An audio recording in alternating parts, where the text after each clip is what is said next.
नमस्कार, मैं ऋचा सिंह और आप देख रहे हैं सी न्यूज भारत। वक्त हो चुका है न्यूज बुलेटिन का। तो हम बात करेंगे महाराष्ट्र के अहमदनगर में, जहां पीने के पानी के लिए तरस रहे लोग। साथ ही चर्चा होगी आगरा की, जहां सर्किट हाउस में केंद्रीय मंत्री एसपी सिंह बघेल ने की प्रेस वार्ता। और बात होगी बालाघाट की, जहां विद्यार्थियों को समझाया गया प्रकृति के लिए जंगल का महत्व। और भी तमाम खबरों पर आइए करते हैं विस्तार से चर्चा।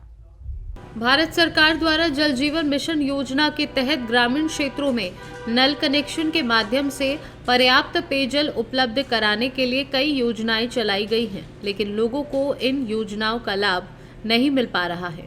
अहमदनगर जिले के शेवगांव तालुका के थाटे गांव के सरपंच शीतल परमेश्वर केदार ने पानी की टंकी के खराब काम को लेकर अधिकारियों से शिकायत की, लेकिन कोई उचित कार्यवाही नहीं की गई। साथ ही ठेकेदारों व अधिकारियों ने आधा अधूरा जवाब देकर वापस भेज दिया। वहीं गांव के उप सरपंच दादा साहब सातपुते, पप्पू केदार, निवृत्ति जयभाई, रामदास केदार, गणेश केदार ने हमारे संवाददाता जयप्रकाश बागड़े से संपर्क किया और ऐसे घटिया गुणवत्ता वाले काम की जानकारी दी और कहा कि हर जगह पीने के पानी की कमी है। साथ ही सरकार से सवाल किया, क्या हमें जल जीवन योजना से पीने का पानी मिलेगा या नहीं। मी थाटे गावचा उपसरपंच दादासाहेब रावसाहेब सातपुते। आमच्या गावचे सरपंच शीतल परमेश्वर केदार यांनी जलजीवन योजनेकडे तक्रार केलेली आहे। आमची जलजीवन योजनेची टाकी हिचं बांधकाम जे झालेलं आहे ते एकदम निकृष्ट वाळूमध्ये, माती मिश्रण वाळूमध्ये बांधकाम झालेलं आहे आणि त्याच्यात लोखंड सुद्धा कमी प्रमाणात वापरलेलं आहे। ती टाकी कधीही जमीनदोस्त होऊ शकते। याच्यासाठी आम्ही जलजीवन योजनेकडे तक्रार केलेली आहे। त्याची अधिकाऱ्यांनी त्याची नोंद घ्यावी आणि ही टाकी परत म्हणजे हे करून दुरुस्त दुसऱ्या जागेत म्हणा किंवा ह्या जागेत पण दुसऱ्या चांगल्या वाळूनी आणि व्यवस्थित लोखंड वापरून करावी अशी विनंती केलेली आहे शासनाकडे। मी शीतल परमेश्वर केदार, थाटे वाडगाव या गावचे सरपंच। आमच्या गावामध्ये जे पाण्याच्या टाकीचं काम झालेलं आहे ते निकृष्ट दर्जाचं असून त्याच्यासाठी वाळू, माती मिश्रित वाळू वापरलेले आहे। त्यामुळे हे बांधकाम म्हणजे ज्या कंपनीकडे दिलं होतं ते बिना बक्षीस पत्रावर दिलेलं आहे, तर ते काम चालले हे झालेलं अर्धवट सोडून दिलेलं आहे। 4 महिने झालं, तर त्याच्यासाठी आम्हाला हे काम म्हणजे पुन्हा दुसऱ्यांदा नवीन चालू करावं याच्यासाठी। महाराष्ट्र से सी न्यूज संवाददाता जयप्रकाश बागड़े की रिपोर्ट। आगरा के सर्किट हाउस में केंद्रीय मंत्री एसपी सिंह बघेल ने प्रेस वार्ता कर जानकारी दी कि अयोध्या में बने राम मंदिर के दर्शन के लिए हर कोई आतुर है, जिसको देखते हुए प्रत्येक बूथ से 3 से 4 लोगों को दर्शन कराने के लिए इंतजाम किए जा रहे हैं, जिसको लेकर आज आगरा के सर्किट हाउस में एक बैठक आयोजित की गई। आगरा में 1700 बूथ हैं, इनमें से लगभग 5100 लोगों को दर्शन कराने के लिए बसों का इंतजाम किया जा रहा है। 17 फरवरी को आगरा से बसें अयोध्या के लिए प्रस्थान करेंगी। इस दौरान विधायक पुरुषोत्तम खंडेलवाल, एमएलसी विजय शिवहरे, महानगर अध्यक्ष भानु महाजन और सीडीओ प्रतिभा सिंह मौजूद रहे। प्राण प्रतिष्ठा हुई है। आगरा के लोग और पूरे देश के लोगों की प्रबल इच्छा है कि वो वहाँ मंदिर जाएं और भगवान के दर्शन कर सकें। उनकी भावनाओं को देखते हुए हम लोगों ने निर्णय लिया है कि आगरा लोकसभा के प्रत्येक रूप से 3 या 4 लोग दर्शन हेतु जाएंगे। उनको कैसे पहुंचाया जाए, कैसे रास्ते में ट्रैफिक व्यवस्था रहे, कैसे इकट्ठा किया जाए, कैसे इस प्रकार विषयों को लेकर के आज बैठक की है। किसी तरह का कोई रजिस्ट्रेशन वगैरह किया गया है? 1700 या 5100 सीधे हुए थे, तो व्यवस्था लगभग 6000 की रखेंगे। यानी मौके पर किसी को कोई दिक्कत हो जाए तो उसके लिए कम से कम 50 लोग से ज़्यादा कंफर्टेबल नहीं बैठ पाते हैं बस में, तो 100 बसों का मिनिमम। कब जाने पहुँची? ये 17 की सुबह प्रस्थान करेंगे। आगरा से सी न्यूज संवाददाता अनुज उपाध्याय की रिपोर्ट। मध्य प्रदेश इको पर्यटन विकास बोर्ड के माध्यम से स्कूली विद्यार्थियों को पर्यावरण संरक्षण का संदेश देने हेतु मैं भी बाघ थीम पर वर्ष 2023-24 का अनुभूति कार्यक्रम वन परिक्षेत्र बालाघाट सामान्य के अंतर्गत इको पर्यटक क्षेत्र गांगुलपुरा पंडार झरना में आयोजित किया गया। इस कैंप में the Balaghat public school, saint Mary English medium school एवं Tagore Montessori English school Balaghat के 123 विद्यार्थियों ने वन भ्रमण कर पारिस्थितिकी तंत्र के घटकों, पर्यावरण संरक्षण, जैव विविधता, पक्षी, तितली दर्शन कर वन औषधि और वन प्रबंधन की जानकारी मास्टर ट्रेनर एवं विभागीय अधिकारी कर्मचारियों से प्राप्त की। वन भ्रमण के दौरान विद्यार्थियों ने वनों एवं वन्य प्राणियों के बारे में क्या सीखा, इनकी समझ जानने हेतु एक प्रश्नोत्तरी का आयोजन कराया गया एवं विद्यार्थियों से फीडबैक भी लिया गया।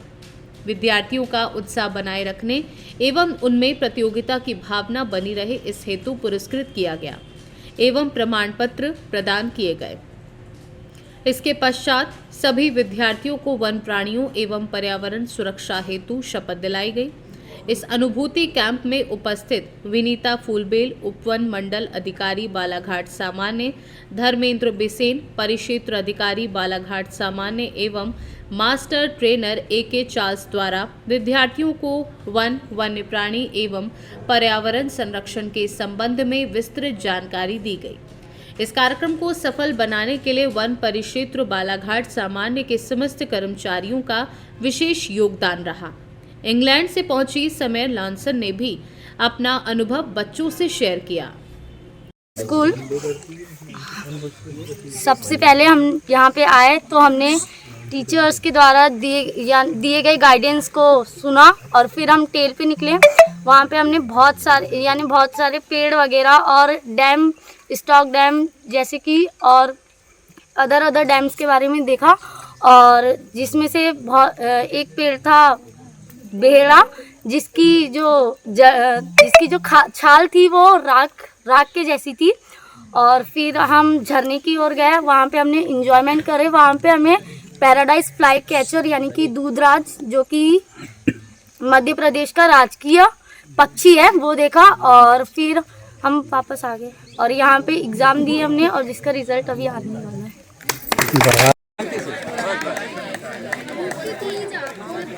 बेटा आपका परिचय? मेरा नाम पूर्वा कावर है और मैं school tiger Montessori English medium school Balaghat से हूँ और मैं क्लास 11th कॉमर्स की हूँ। और आज ये प्रोग्राम में हमको बहुत ही मज़ा आया और मतलब हमने जो चीज़ अपने लाइफ में नहीं देखी थी, आज वो सब चीज़ हमें देखने को मिली और नई नई चीज़ें, जानकारी हमको मिली। और हमें मतलब पॉल्यूशन फ्री इन्वायरमेंट रखना चाहिए और ज़्यादा वेस्टेज नहीं फैलाना चाहिए हमारे इन्वायरमेंट में, और जितना भी हो सके हमको इको फ्रेंडली रहना चाहिए। हमको मतलब प्लांट लगाना चाहिए और अपनी सराउंडिंग को क्लीन रखना चाहिए ताकि ऑक्सीजन हमें ज़्यादा मिल सके। और गौरव बिसेन है, मैं सेंट मैरीज विद्यालय के कक्षा 9वीं ब का छात्र हूँ। और आज के इस अनुभूति कार्यक्रम में हमने सबसे पहले तो सर के द्वारा बताए गए कुछ गाइडेंस, किस तरीके से हमको नेचर को प्रिजर्व करना चाहिए और किस तरह से, और बाग के बारे में नॉलेज दिए गई। फिर हम लोग ट्रेल पे गए। ट्रेल पे हम लोग ट्रेल नंबर मार्ग 1 से जाते समय पहले हम लोग झरने तक के गए। तब तक के हमने कुछ करीब 16 से 17 अलग अलग प्रकार के पेड़ देखे और अलग अलग प्रकार की जानकारी, जैसे बाघ के बारे में, तेंदुए और भालू और दीमक के टीलों के बारे में, और जैसे सांभर हिरन के बारे में बहुत सारी जानकारी पाई। फिर उसके बाद झरने पे जाके हमने थोड़ा बहुत एंजॉयमेंट किया। फिर उसके बाद हम लोग वापस से ट्रेल के सेकंड राउंड में निकले। तब हमने और भी अन्य पेड़ देखे और अलग अलग और बंदर के बारे में और बाकी जानवरों के बारे में हमने को सर ने बताए। और फिर उसके बाद हमने यहाँ पे ड्राइंग का कुछ वो करा।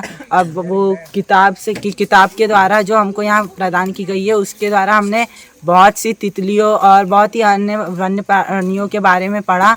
और यहाँ आके हमने बहुत कुछ सीखा और डिसिप्लिन में कैसे रहना चाहिए ये भी सीखा। और फिर सर लोग ने हमें डांस सिखाया और एक एग्ज़ाम हुई जिसमें हमने जितना आज सीखा उसके बारे में लिखा है। बालाघाट से सीनू संवाददाता विशाल महानंद की रिपोर्ट। कस्बा सुमेरपुर में संचालित केपी इंटर कॉलेज में विदाई समारोह का कार्यक्रम किया गया। आगामी 22 फरवरी से बोर्ड परीक्षा होनी है। परीक्षा से पूर्व कॉलेज में विदाई समारोह का आयोजन प्रबंधक राजेश शिवहरी के द्वारा कॉलेज में कराया गया। आज कक्षा 11वीं की छात्राओं ने अपनी बड़ी बहनों की विदाई समारोह में सांस्कृतिक कार्यक्रमों के साथ अपनी बहनों को उपहार देकर विदाई की। इस कार्यक्रम में प्रबंधक राजेश शिवहरे, नगर पंचायत अध्यक्ष धीरेन्द्र शिवहरे, राजेश शिवहरे, लकी शिवहरे, पूरन कुशवाहा, लोकेंद्र पाल, अखिलेश सोहनी आदि लोग उपस्थित रहे। इस विदाई कार्यक्रम में कॉलेज की समस्त छात्राएं एवं उनके अभिभावक भी उपस्थित रहे। आज केपी इंटर कॉलेज में एक कार्यक्रम किया जा रहा है। कार्यक्रम का क्या उद्देश्य और क्या है पूरा कार्यक्रम? पहले तो आप यहाँ विद्यालय में पधारे तो आपको नमस्कार। और विद्यालय में आज इंटर की छात्राओं का विदाई समारोह है। अब वो 22 फरवरी से पेपर हैं, तो आज से बच्चों का विद्यालय आना बंद हो जाएगा। विदाई समारोह के उपलक्ष्य में ये कार्यक्रम रखा गया होगा। कार्यक्रम का क्या उद्देश्य है और क्या बच्चों के लिए क्या आगे भविष्य के लिए क्या सोचा है? बच्चों के लिए हमारी यही शुभकामना है कि आगे जिस लाइन पे जाएं तो अच्छा अपना काम करें और अपने मम्मी पापा का, विद्यालय का और अपने ज़िले का, अपने नगर का नाम रोशन करें। यही हमारी शुभकामना है। बिल्कुल, धन्यवाद। हमीरपुर से सीनू संवाददाता जितेंद्र की रिपोर्ट। पताही बीओ अरविंद कुमार तिवारी को निगरानी की टीम ने दबोच लिया। बीआरसी कार्यालय में एमडीएम का वाउचर पास कराने को लेकर 8,000 रुपए लेते रंगे हाथों पकड़ा है। पताही के परसौनी कपूर एनपीएस के वरीय शिक्षक संतोष कुमार ने निगरानी से शिकायत की थी। एमडीएम का वाउचर पास कराने को लेकर बीईओ पर 10,000 रुपए मांगने की शिकायत थी, जिसमें 2,000 रुपए वे पहले दे चुके थे। विशेष निगरानी इकाई पटना की टीम की 10 सदस्यीय टीम ने पकड़ा है। वरीय पुलिस उपाधीक्षक पटना के नेतृत्व में ये छापेमारी हुई है। निगरानी की टीम ने बीआरसी कार्यालय दोपहर 12 बजे टीम वहां पहुंची थी और कार्यालय में ही बैठे थे बीईओ। मेरा नाम संतोष कुमार है। मैं एनपीएस पर सोनी कपूर दूसरा टोली में प्रधान शिक्षक के रूप में कार्यरत हूँ। ये हमारे प्रखंड शिक्षा पदाधिकारी महोदय जो है, ये हमसे जो है ग्रांट में पैसा जो है मतलब मांग रहे थे। काम को अधूरा मतलब कि छुड़वा दिए थे, ये क्या बोलते हैं इसको, और मतलब कि उस ग्रांट में पैसा जो है ये 10,000 रुपये की मांग कर रहे थे, समझे कि नहीं। फिर क्या हुआ? फिर हुआ तो फिर हम मतलब ये पैसा हम तो देना नहीं चाहते थे, क्योंकि विद्यालय में काम करवाना चाहते थे कि काम मेरा विद्यालय में हो, विद्यालय सुचारू रूप से सही ढंग से मतलब विद्यालय में चले। लेकिन ये जबरन हम पर बार बार मतलब कि खबर करवाते थे कि पैसा मतलब हमको चाहिए, पैसा हमको चाहिए, और इस वजह से जो है हम विजिलेंस को जो है सूचना दिए और विजिलेंस को सूचना देकर इनको पकड़वा दिए। आज कितना पैसा लिए? आज 8,000 रुपये लिए। ये पैसा निगरानी वाले ने किसी जाल बिछाया था? अब निगरानी वाले ने पैसा मतलब कि उनको पैसा दिया गया था, वो पैसा को अपना मतलब लाकर फिर कुछ नंबर नोट उठ करके शायद अपना ही करके लाए थे, हमको दिए थे, ले जाकर हम दे दिए। आज पकड़े गए। मोतिहारी से सीनू संवाददाता नवेंदु कुमार की रिपोर्ट। फिलहाल न्यूज बुलेटिन में बस इतना ही। देश दुनिया की तमाम खबरों की जानकारी के लिए आप देखते रहिए सी न्यूज़ भारत। हर खबर आपके साथ, आपके हाथ।